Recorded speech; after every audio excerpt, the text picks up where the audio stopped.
Welcome to Teeks Tip Time for Affinity Designer version 2.1 beta. Flood fill.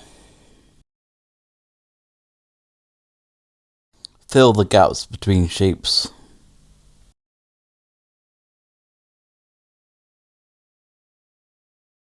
Layer panel, select all the shapes.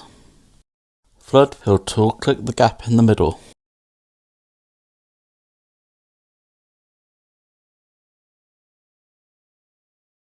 Top a bar, make sure in between is selected.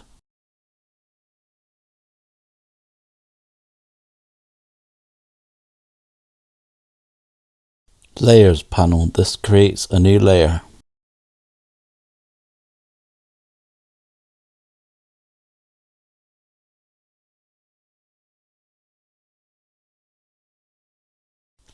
New layer, treat this new layer like a shape.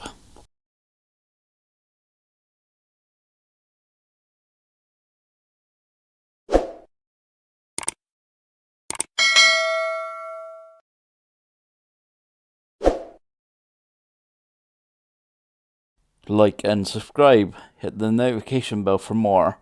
I do tips and trick videos and weekly lives. Join the communities and download the free PDF for this tutorial.